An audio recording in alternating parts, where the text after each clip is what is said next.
Ya ahí yo ya estoy grabando, entonces ya si ustedes están, si Ok, pueden ver mi presentación ya.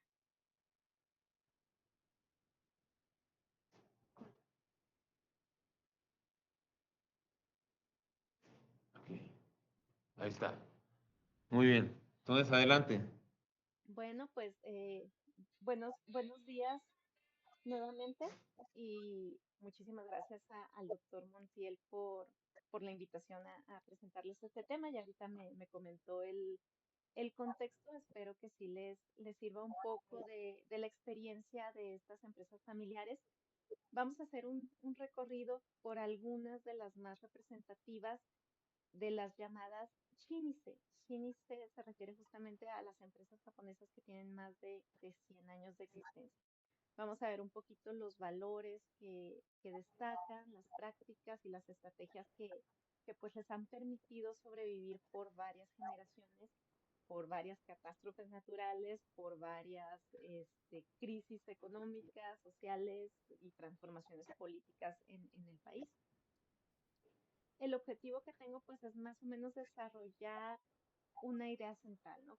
Que estas empresas, las Shinise, no son solamente negocios muy viejos, muy antiguos, sino que se han convertido en instituciones culturales dentro de Japón. Y pues ahorita que estoy escuchando el contexto, sería un caso similar a Armani, ¿no? O sea, se convierten realmente como en emblemas de una nación. Entonces, la longevidad de las Shini se explica tanto por decisiones estratégicas pues, de las cabezas de la empresa, como por prácticas sociales y culturales que están pues bastante arraigadas a un concepto japonés que es la IE o la casa o el linaje. Ahorita lo vamos a ver un poquito más. Que esta IE es como una concepción de un proyecto familiar. Entonces, este concepto se adopta por parte de algunas empresas y, y pues es como la guía, ¿no? Como el eje central de esa compañía. Entonces, bueno, vamos a comenzar. Los voy a poner un poquito en contexto nada más para que se entienda de dónde partimos. Japón concentra una proporción bastante impresionante de empresas que tienen más de 100 años. De acuerdo con un instituto que se dedica justamente como a ver las prácticas de estas empresas centenarias, Japón tiene más de 52.000 negocios con más de 100 años de existencia. Entonces, pues imagínense, si lo comparamos con el caso de México, que muchas empresas pymes tienen dificultades pues, para sobrevivir simplemente una década. Imagínense acá qué es lo que pasa en Japón, ¿no? O sea, ¿por qué? Porque hay tantísimos negocios que tienen esta historia. Hablamos de empresas que, que en algunos casos se remontan pues a los siglos XVII, XVIII o incluso antes, que vamos a ver aquí un caso. Y muchas surgieron como pequeños talleres artesanales, como pequeños hostales, como pequeñas fábricas de alimentos, de dulces, y otras se conservan en ese mismo eje y otras han evolucionado a industrias sumamente modernas que a pesar de que van incursionando a otros mercados, mantienen su identidad original. Entonces, bueno, esto es lo que se llaman las chinis. ¿Por qué son relevantes? Pues porque esta supervivencia contrasta con la duración promedio de las empresas familiares en otros contextos. Por ejemplo, en Estados Unidos, la vida media de una empresa familiar se suele asociar principalmente a la etapa en la que está el fundador activo, que es aproximadamente 24, 25 años, es decir, pues una generación. Mientras que en Japón la expectativa de duración se aproxima al doble, alrededor de 50 años. Entonces, esto significa que son en promedio 3 generaciones lo que viven las empresas familiares. Y en Japón representan pues más del 95% de, de todas las empresas que existen y generan más del 70% de empleo en este país. Así que pues les voy a describir un poquito de algunas Shinice y luego voy a tratar de explicar por qué han resistido a tantos cambios externos y vamos a trabajar, les digo, con el concepto de IE y con los conceptos de Gambaru y de Gaman, que son conceptos culturales que implican perseverancia, que implican resiliencia. Y vamos a ver cómo esto se une al capital social y a vínculos con las comunidades locales para ver si eso tiene algo que ver con su resiliencia. Entonces, para entender la longevidad de estas empresas, pues conviene situarlas conceptualmente. En primer lugar, ¿qué entendemos por empresa familiar en el contexto japonés? Pues se refiere a las compañías que cumplen con estas características, que la mayoría de los votos son propiedad de la persona o personas de la familia que fundó la compañía o son propiedad de la persona que ha adquirido el capital social de la empresa o propiedad de las esposas, de los padres, de los hijos, de los herederos directos.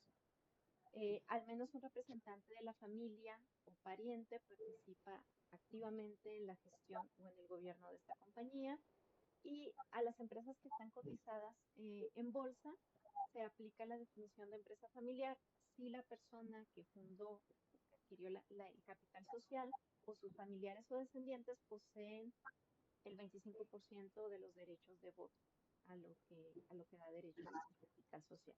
Entonces, estas son las características para definir una empresa familiar en Japón.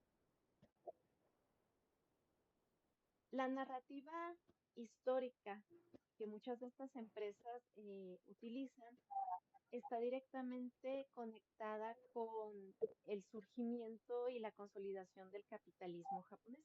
No me voy a meter a detalles así muy profundos de la historia japonesa, pero sí es importante comentarles algunos datos para que entiendan el contexto. Japón vivió más de 2 siglos y medio en relativo aislamiento, bajo un sistema político y económico que se llamaba shogunato y que tenía características similares a lo que nosotros conocemos como feudalismo.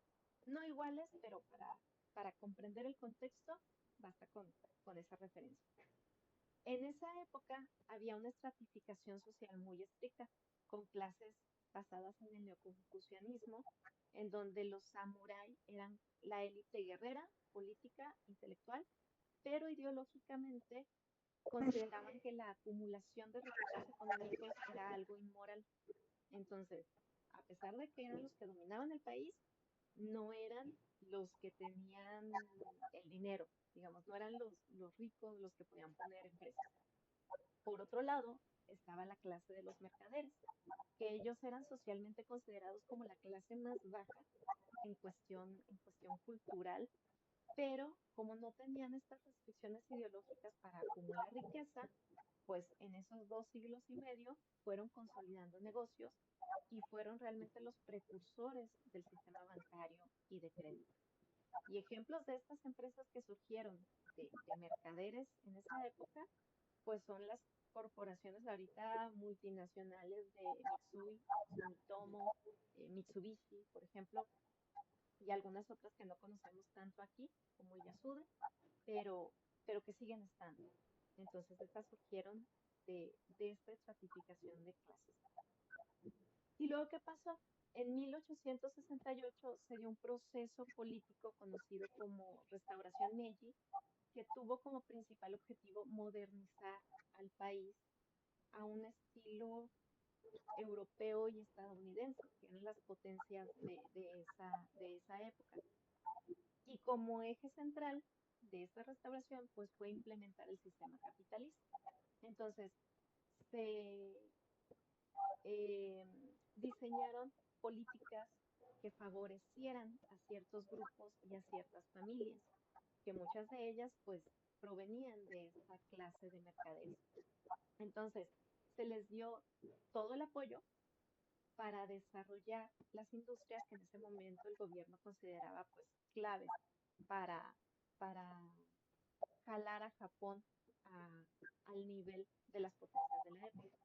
Entonces, de ahí se dio el desarrollo de grandes conglomerados que se conocen como Zaibatsu, que ejemplos son pues Mitsui, Sumitomo, Mitsubishi, y estos conglomerados a su vez se organizaban alrededor de una lógica familiar en donde la propiedad estaba institucionalizada dentro de la I, de la familia, del linaje, y no eran solamente relaciones comerciales, no eran solamente relaciones de parentesco, sino que realmente era todo en conjunto.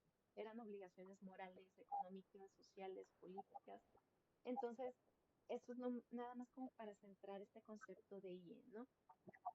Se traduce como casa, como hogar, pero el alcance es más allá, implica una continuidad de la línea familiar y de un sentido de deber hacia ancestros y hacia descendientes. Es como una, una expectativa de proteger y de continuar un, un linaje. En el contexto empresarial, la IE puede poner a la familia, al linaje, a la empresa, como que englobarlos en una misma entidad. Entonces, la empresa se protege como patrimonio de la familia o del linaje y la familia o linaje se organizan para preservar ese patrimonio. Entonces, esto explica prácticas como la adopción de adultos, que vamos a ver más adelante, eh, a fin de que se garantice una sucesión que proteja la continuidad del negocio, cuando a veces no hay herederos adecuados por sangre. Y esto es una práctica sumamente común.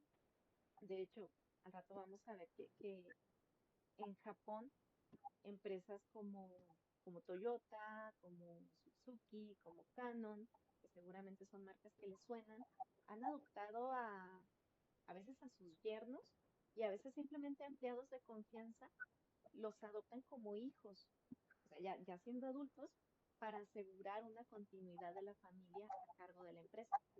¿Y esto por qué? Porque en el Código Civil antiguo, de aquellas épocas previas que les estaba mencionando, la riqueza y las propiedades familiares debían de ser pasadas en una línea masculina. Entonces, una familia en donde solamente hubiera mujeres como herederas, pues podía perder todo. Después de la Segunda Guerra Mundial se modificó esta ley, ya las mujeres pueden heredar, pero es una cuestión cultural que quedó muy arraigada. Entonces, estamos hablando que desde los siglos 6, 7, que se fundó Japón como imperio, ha habido este tipo de prácticas. En su momento en la corte imperial, luego en la élite samurái, actualmente en la élite empresarial, se acostumbra para mantener el linaje, adoptar a hombres adultos capaces de continuar la empresa, ¿no?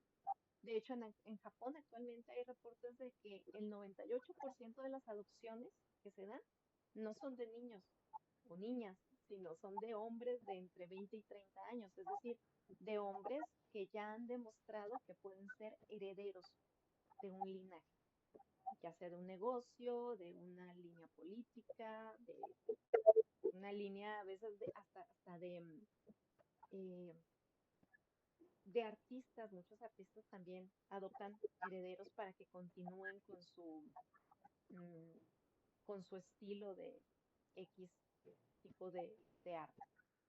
Otro elemento clave es la ¿Puedo separación interrumpir de la... tantito? ¿Perdón? ¿Te puedo interrumpir tantito? Sí, Porque eso me llama mucho la atención. O sea, ¿esa adopción se hace de manera legal? sí, sí,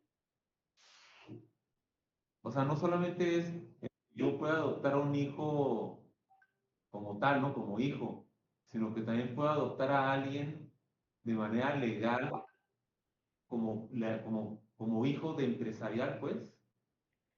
O sea, lo adoptan como hijo de la cabeza de la familia. Por ejemplo, si digamos el presidente, por decir algo, ¿no? De Toyota ahorita. que el presidente de Toyota que no tenga hijos o que sus hijos no sean capaces o no tengan interés para seguir a cargo de la empresa, entonces ese presidente puede adoptar a lo mejor a alguno de sus yernos, o si no hay algún yerno que sea capaz y que esté interesado, entonces quizá no sé, a su director de ventas, a su director de diseño, Producción, ajá, exacto, lo adopta.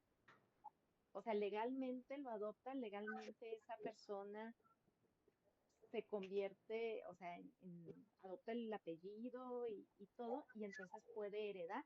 Y así la familia sigue estando a cargo de la empresa. interesante. Ok, Sí, sí, muy sí, bien. les digo, realmente, al ver la estadística, 98% de las adopciones legales son de hombres adultos, no de niños o niñas. Tiene mucho que ver con esto, con la cuestión de mantener un linaje. Ok, muy bien, muy bien. Entonces, entonces, bueno, les comentaba que otro elemento clave es que se separa en muchos casos la propiedad y la gestión. O sea, incluso cuando una familia es propietaria, muchas veces se recurre a administradores, a gestores profesionales para dirigir las operaciones. Entonces, por un lado está, sí, hay una lealtad fuerte hacia la IE, hacia la familia, hacia este linaje, pero por otro no es así como, o sea, no es un nepotismo como nosotros estamos acostumbrados, ¿no? De que, pues es mi primo, es mi hermano, sí, sí, que lo ponemos. Hay mucho esta idea de que tienen que ser personas capaces de, de continuar el negocio y también em, que tengan en mente la continuidad. Entonces, por eso se da la adopción legal. O sea, porque si pusieran simplemente a cargo a alguien que ya ha demostrado que es capaz, pero que no adquirió el apellido, pues entonces esa persona después podría poner a su familia. Y es como que una cuestión de, ok, sí, te vas a quedar a cargo, pero tienes que continuar con el nombre de, pues, de la familia original. Entonces, Sí, sí, bueno, sí. Ok. en este contexto es que encontramos entonces el surgimiento de las Shinse, que son las empresas estas con más de 100 años. Según el discurso que domina en Japón, pues son consideradas prácticamente tesoros nacionales. Si bien su capital social deriva en parte de la calidad de sus productos o servicios, pues gran parte de su prestigio proviene de la percepción que se tiene de que representan valores tradicionales, ¿sí? Valores que a veces ya son olvidados por la gente común en su vida cotidiana, pero que ellos son como estandartes de, o sea, que representan que ahí están, que ahí siguen. Y por esto, pues muchas de esas empresas son reconocidas socialmente casi como representantes nacionales, ¿no? Y como estandartes de valores muy arraigados en Japón, que son la, la, la capacidad de adaptarse, la capacidad de innovar sin dejar de ser profundamente japonesa.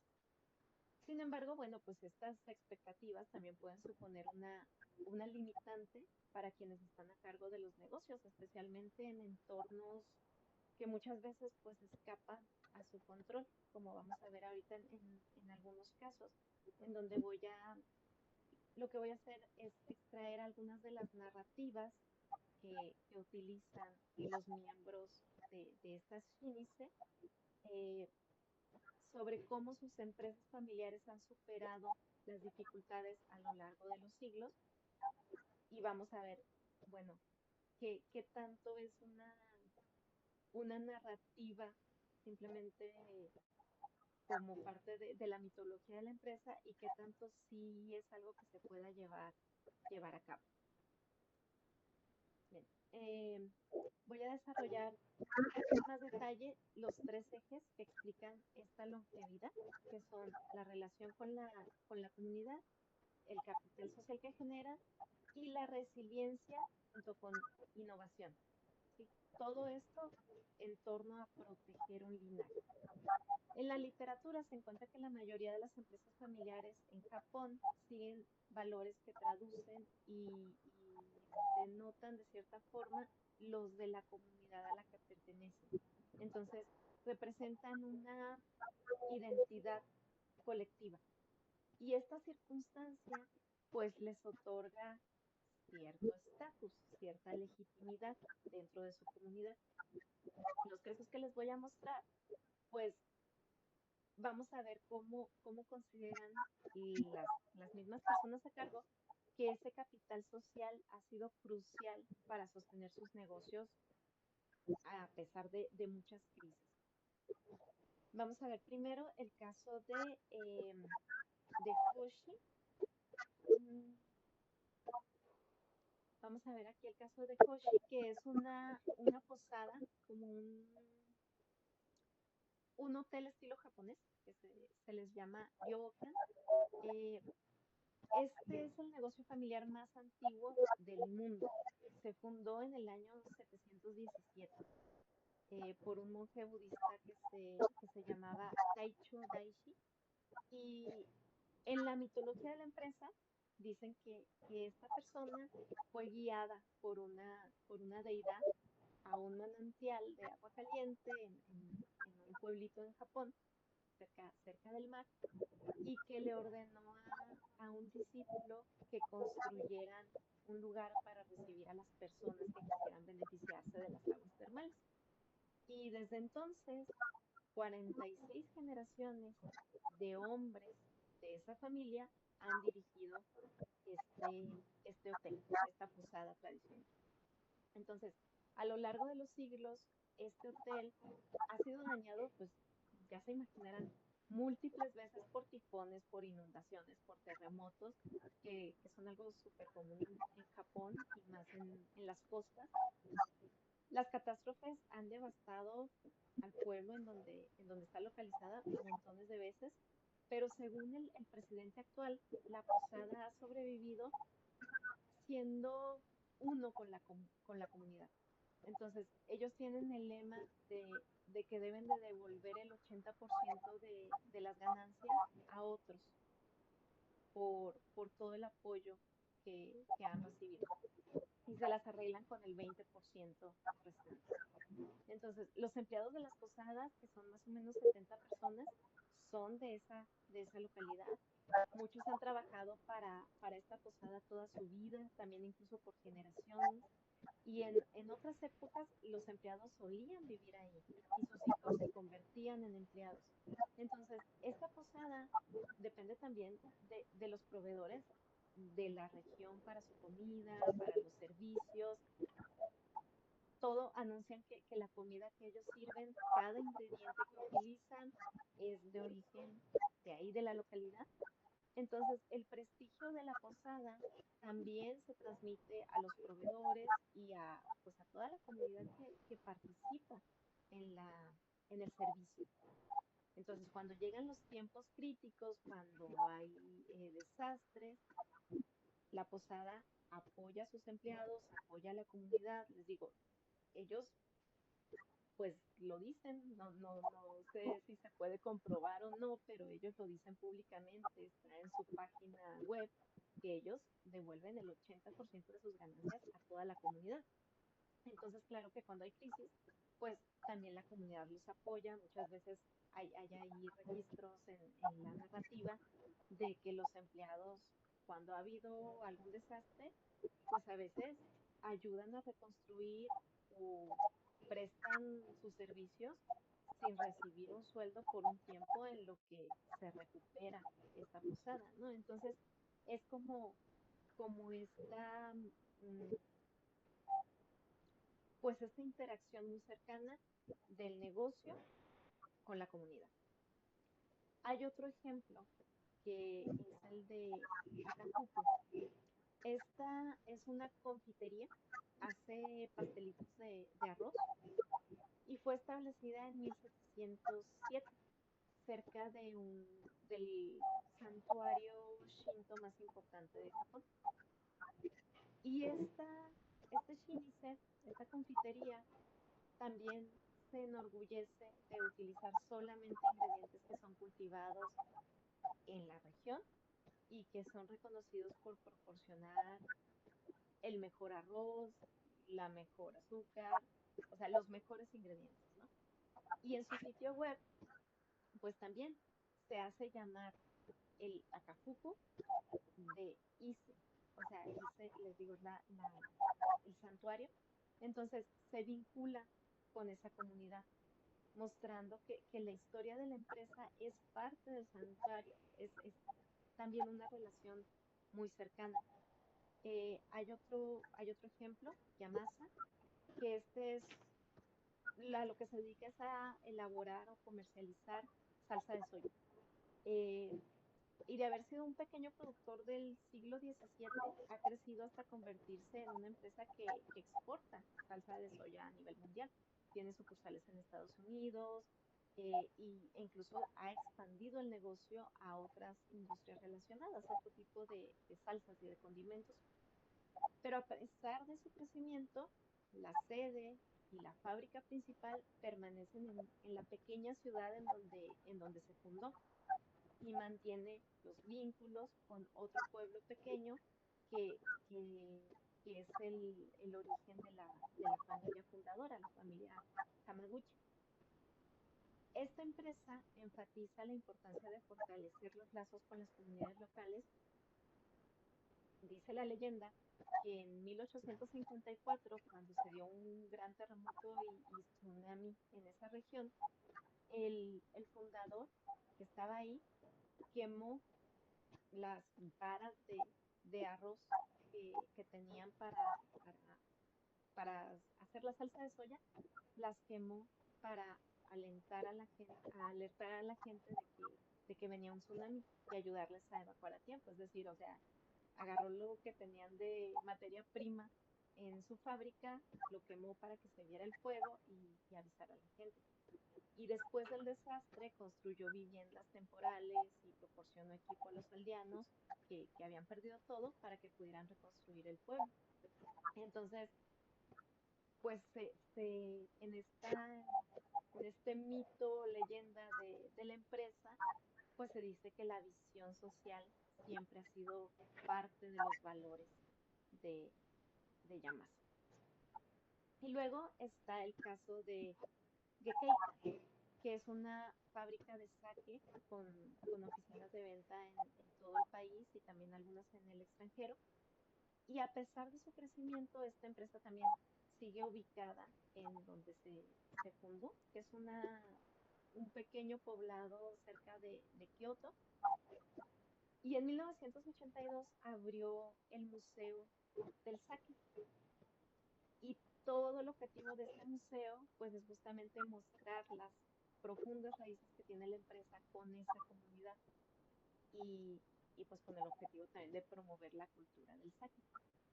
Y este enfoque eh, se ha atribuido en general al undécimo cabeza de familia, quien heredando la compañía como un adolescente sin experiencia y a punto de que la compañía colapsara, recibió el apoyo de empleados, de colegas de la industria y de la comunidad en general.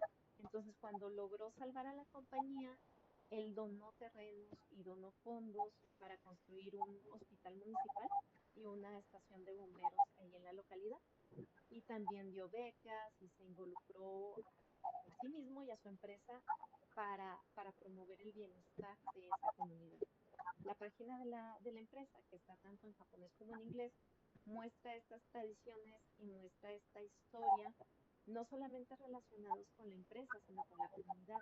Les digo, entonces nuevamente es como enfatizar que las empresas pueden sobrevivir cientos de años y a montones de crisis, pero si se involucran, si se hacen uno con la comunidad y si constantemente están viendo por el bienestar uno del otro.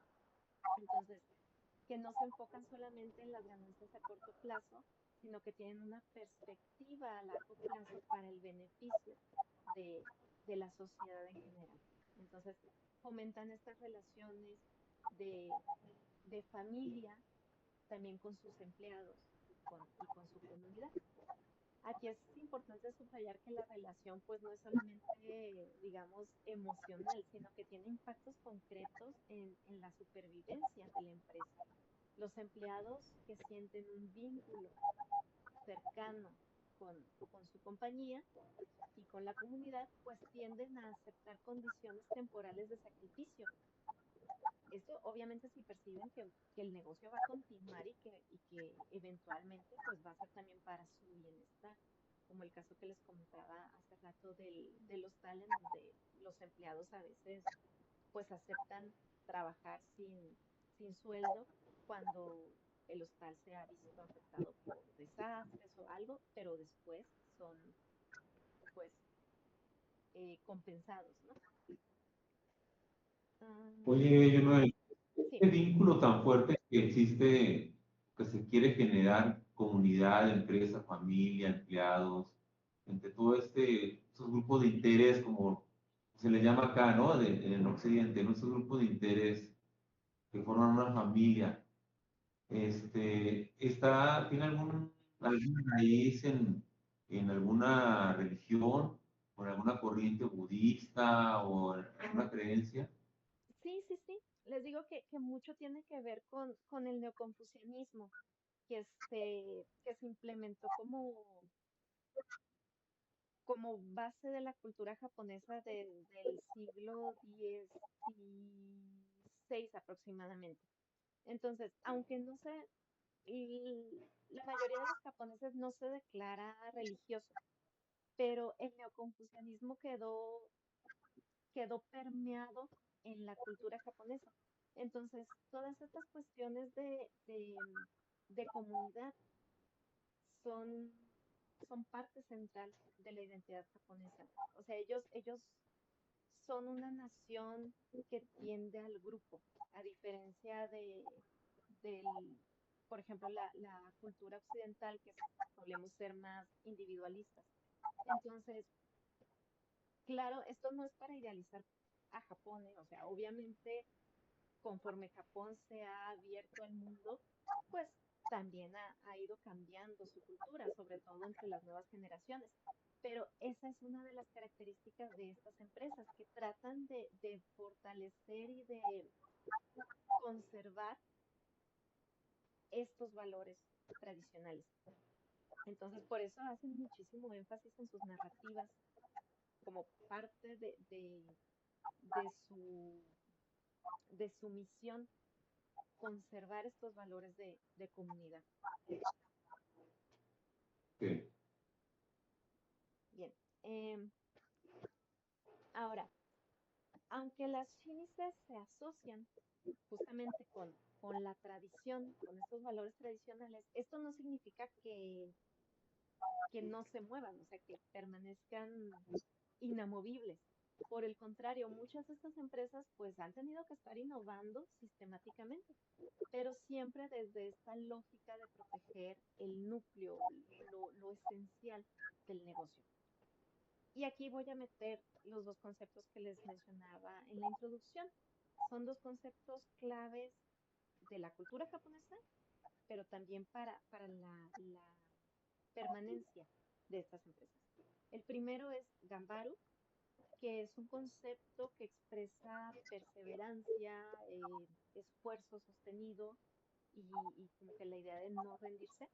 Y el otro es Gaman, que tiene mucha relación con cierta estoicidad budista.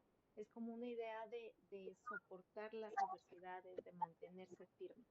Entonces, esta actitud está presente en muchas de las decisiones empresariales de las Shinises. Hacen inversiones en investigación, eh, cambian productos cuando el mercado lo exige, diversifican, eh, a veces con productos relacionados al producto original, etcétera. Gekkeikan es, es un caso paradigmático. Gekkeikan es este del sake. estas fotos las tomé yo, yo fui a ese museo, me tocó ir.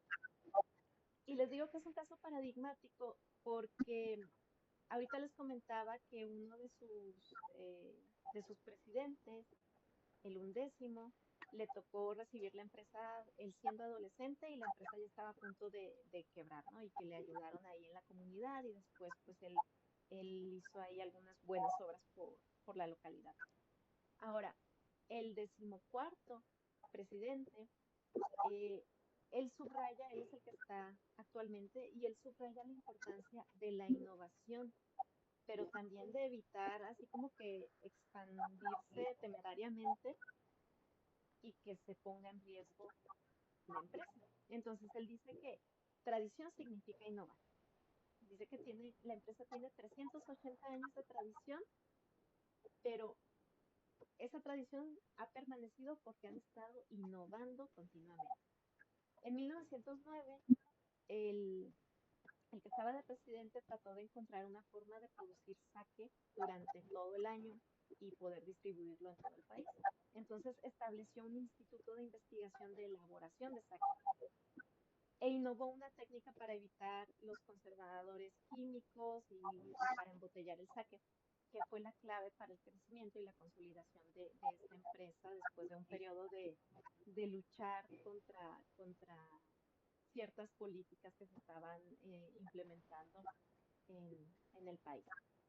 Desde entonces, cada uno de los sucesores pues ha enfatizado el fomento a la innovación, pero de abajo hacia arriba.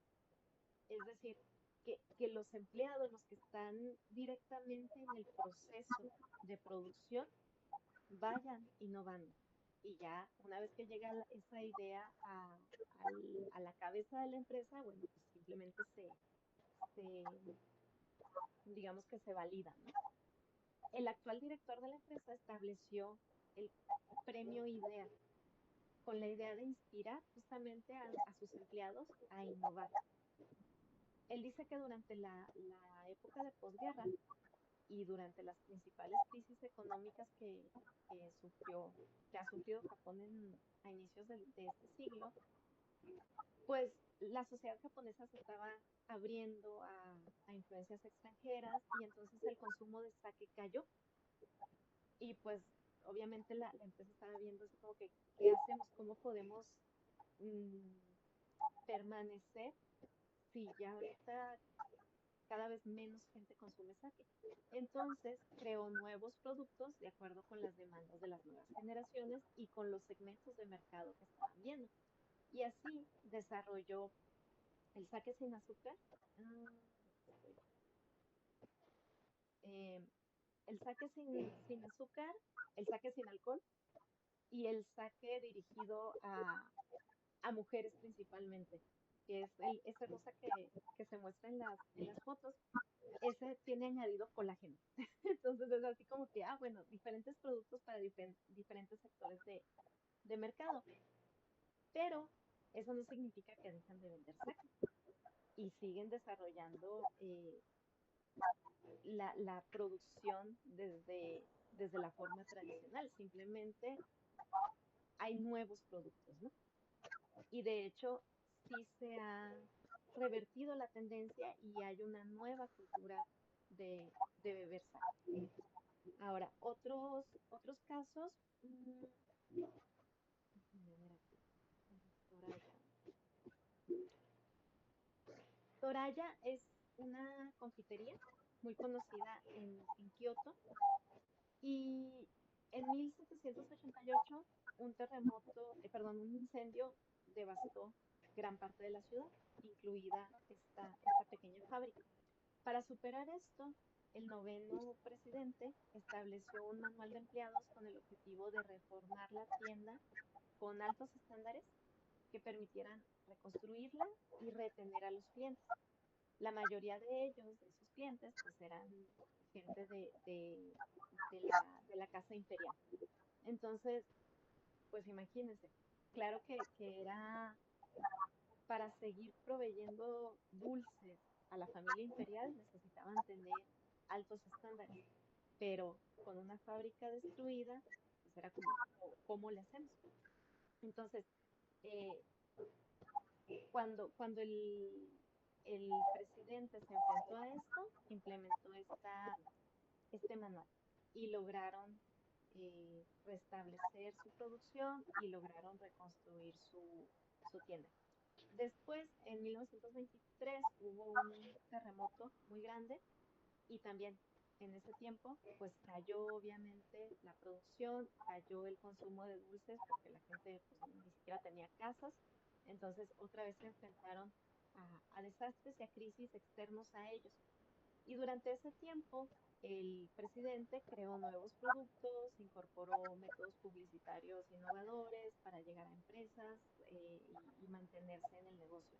Después de la guerra, pues nuevamente crisis económica, la gente no tenía para gastar en dulces y entonces lo que hizo el presidente fue centrarse en llegar a los grandes almacenes y renovar un sistema de envasado que permitiera que duraran más tiempo sin echarse a perder y a distribuirlos más allá de las ciudades en donde estaban sus fábricas.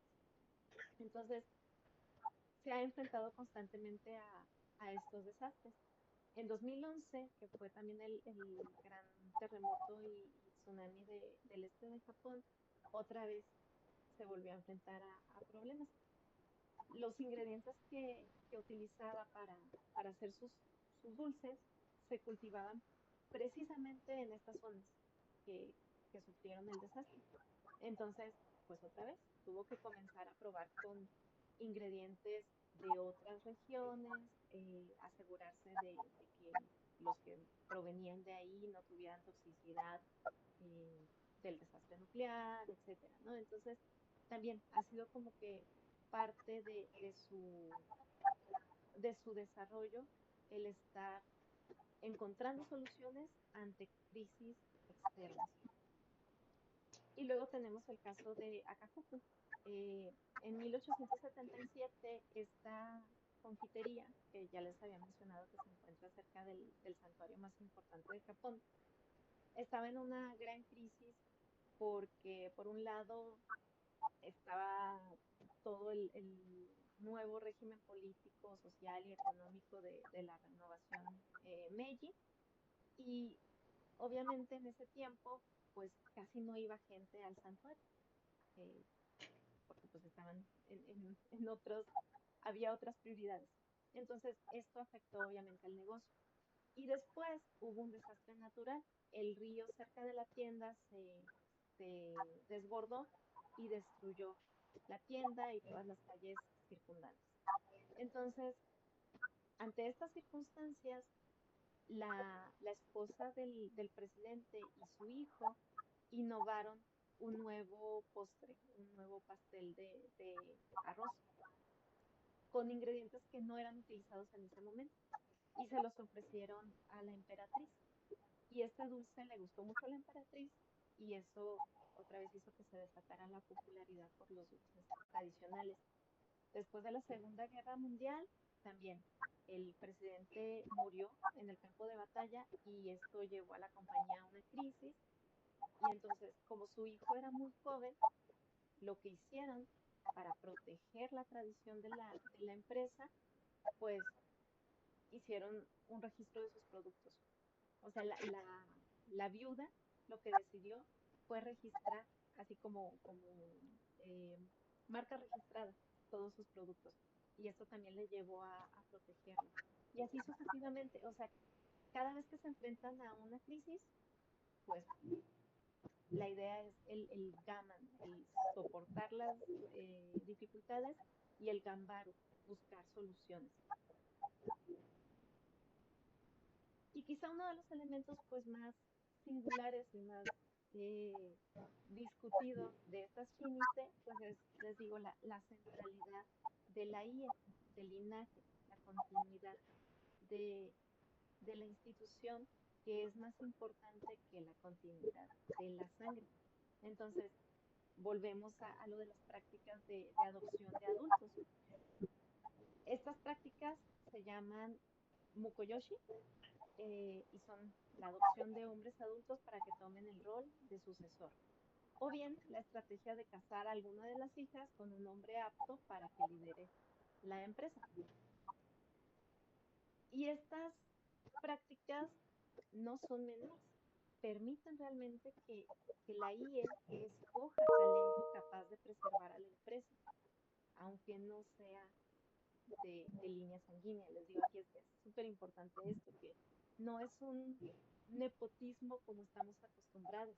O sea, no es nada más poner a un familiar por poner a un familiar, es priorizar el hecho de que sean personas capaces de preservar la empresa. Y al que demuestre que es capaz de preservar la empresa, entonces a ese lo adoptamos.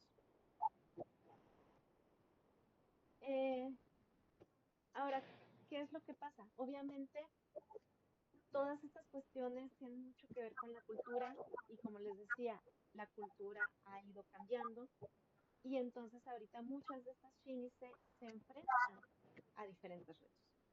Eh, en el 2021 se anunció que una tienda de dulces tradicionales con más de 350 años de existencia había sido cerrada. Y muchos factores pues llevaron a esta decisión.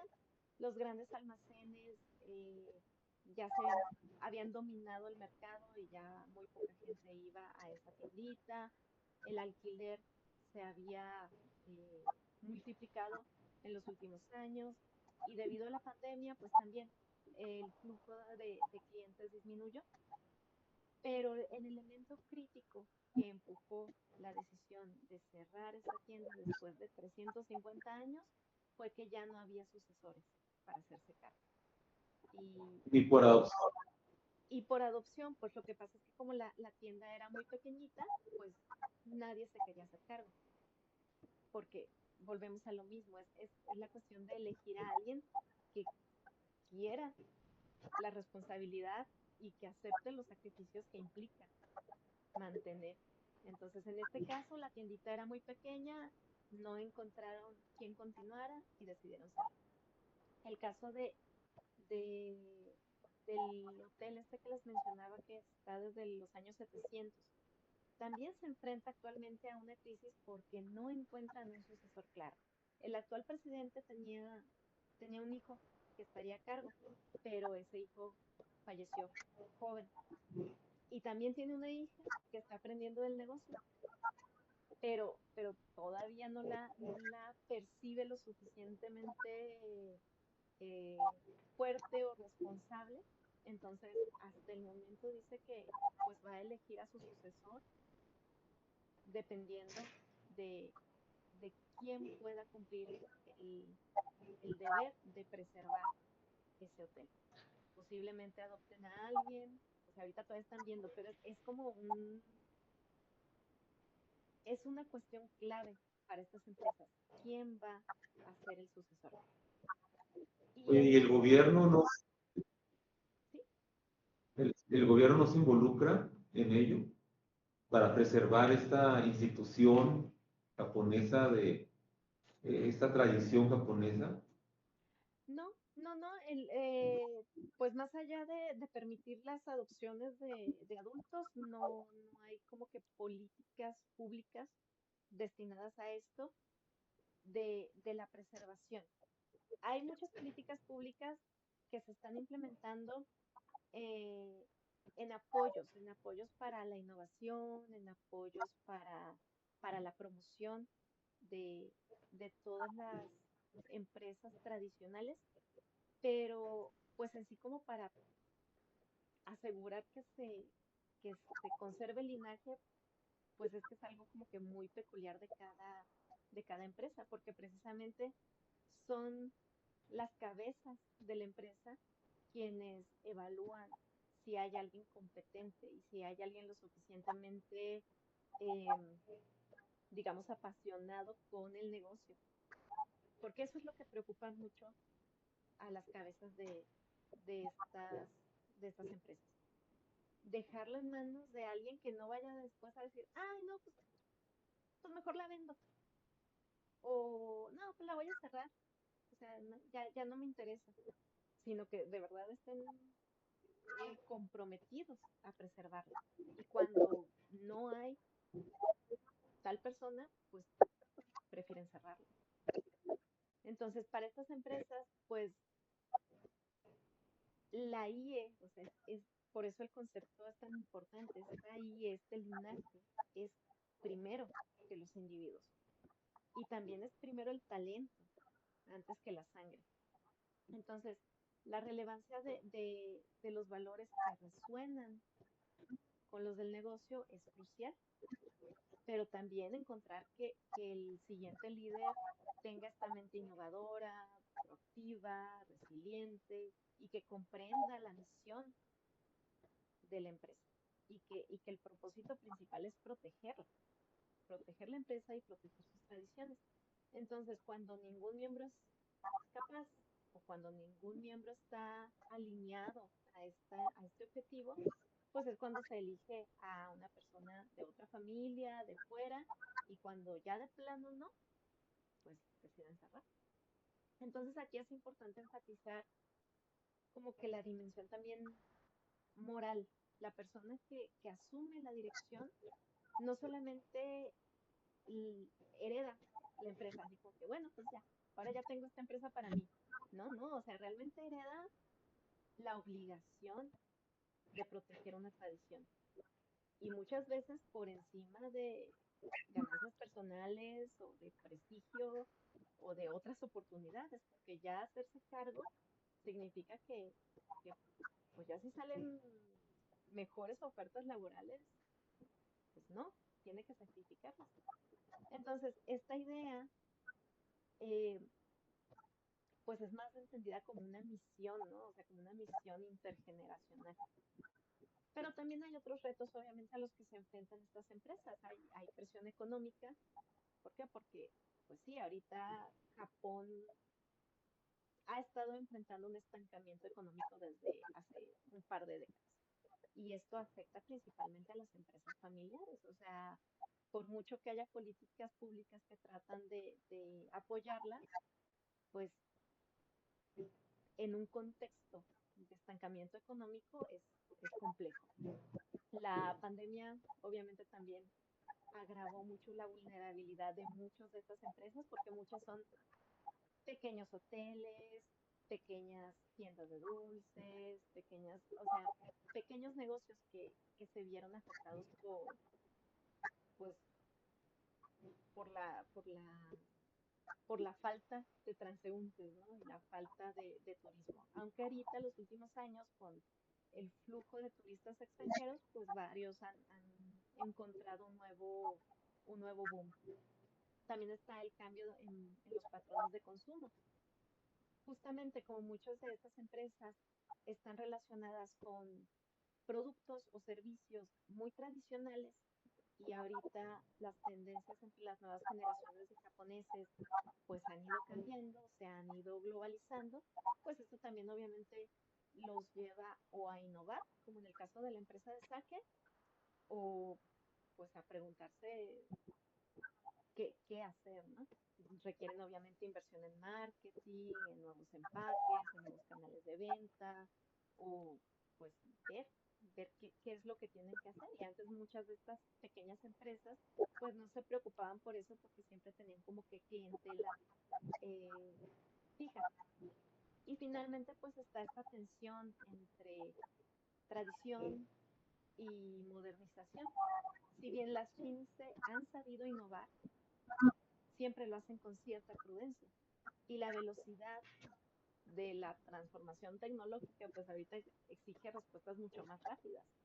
Y muchas veces estas empresas de larga tradición, pues no están tan preparadas, no están tan empapadas de, de la tecnología. Entonces a veces no pueden reaccionar al mismo tiempo.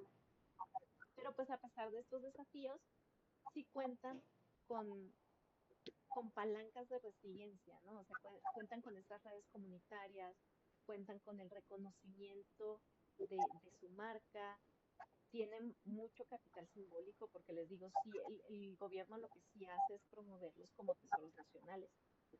y en algunos casos, pues hay fondos o programas de, de protección a estos negocios, ya sea a nivel local o a nivel nacional.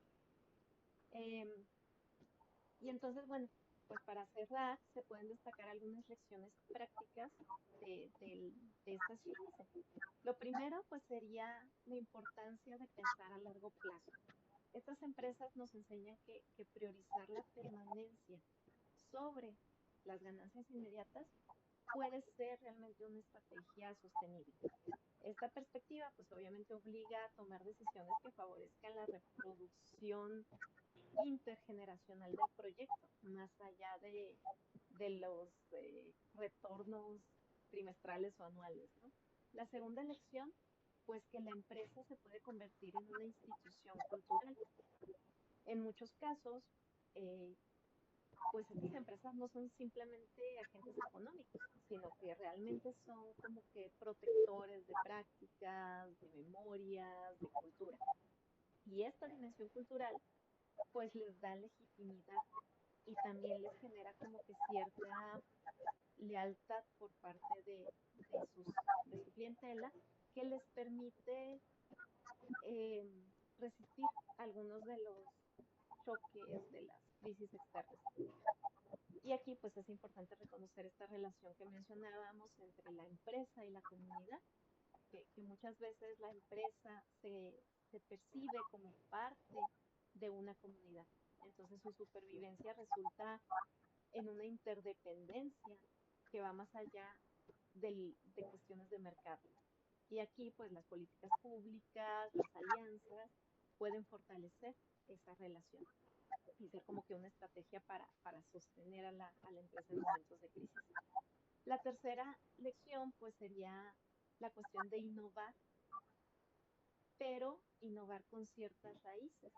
Entonces, la innovación tiene más probabilidades de ser exitosa si reconoce y protege cierta identidad del producto o del servicio.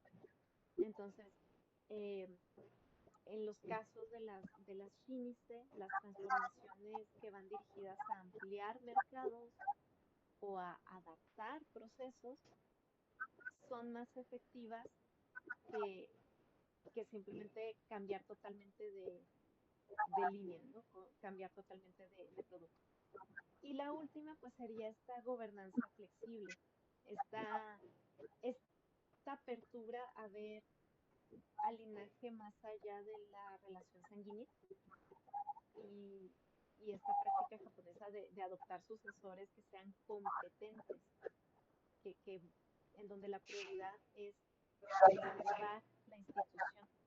Entonces, obviamente esto implica como que modificar la idea que tenemos de familia a, pues a términos funcionales, no sanguíneos, a términos de garantizar esta continuidad.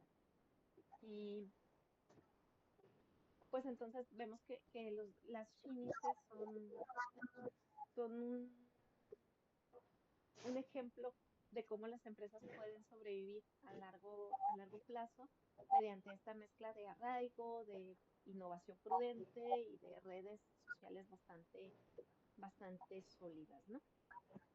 Y bueno, muchas gracias por su atención.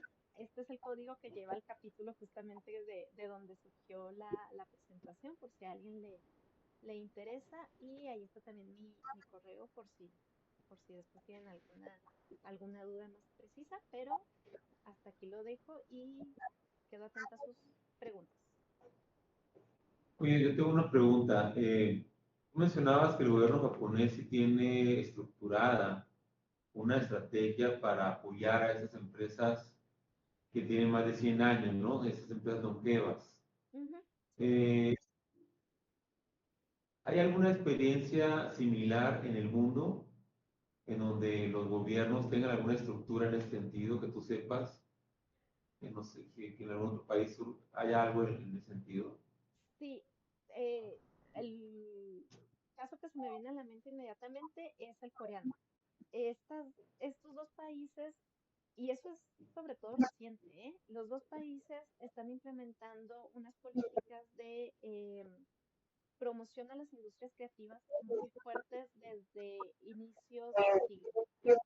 Y dentro de esas políticas de, de promoción de industrias creativas, este eje del apoyo a la cultura, a las tradiciones japonesas, coreanas en su caso, es muy fuerte.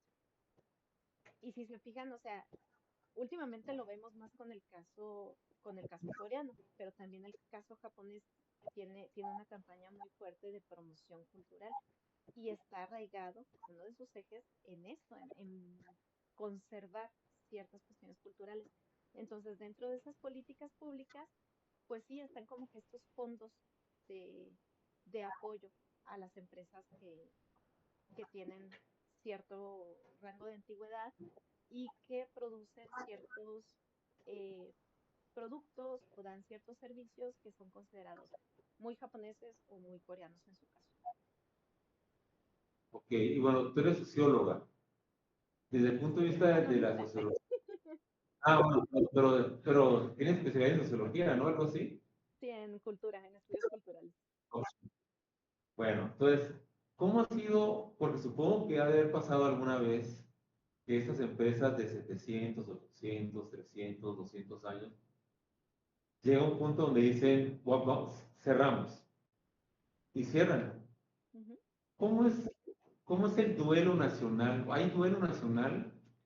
O sea, ¿hay algo semejante a un duelo nacional donde se vea un impacto yo utilicé la palabra duelo, pero estoy exagerando? Ajá. Que la sociedad sienta ese dolor de ese fallecimiento de una empresa tan longeva que dice, vamos a cerrar. Nacional no sé, pero local sí. Local sí.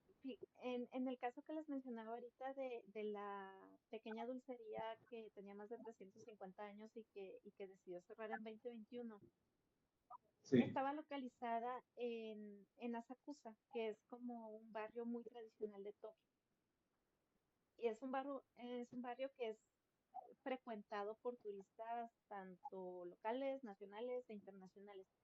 Y ahí sí hubo como que cierto duelo porque incluso el localito, o sea, es como un camino, como un pasillo en donde hay muchas tienditas. Y el local que cerró, sí tenía ahí, me tocó ir al siguiente año y todavía no estaba rentado ese local y había fotos, así como aquí estuvo o aquí era esta tienda. Y apareció en las noticias nacionales. O sea, en las noticias nacionales era como decir, cerró esta confitería. Entonces, sí, sí hay, pues, pues sí, podemos decir cierto duelo por el cierre de estas empresas.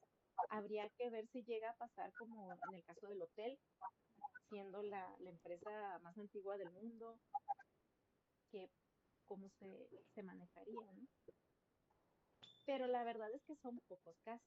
O sea, la mayoría sí ha logrado sobrevivir de alguna forma. ya. Sí, vamos a ver qué pasa con el hotel, porque ahorita tú decías que está en esa problemática, ¿no? Sí, sí. Ese será un duelo nacional. Es una hasta global, yo creo, ¿no?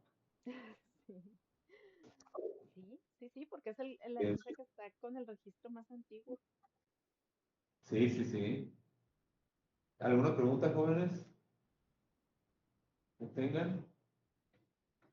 ¿Preguntas? ¿No? Ok. Bueno, pues denle un aplauso, por favor, a la doctora Daniel.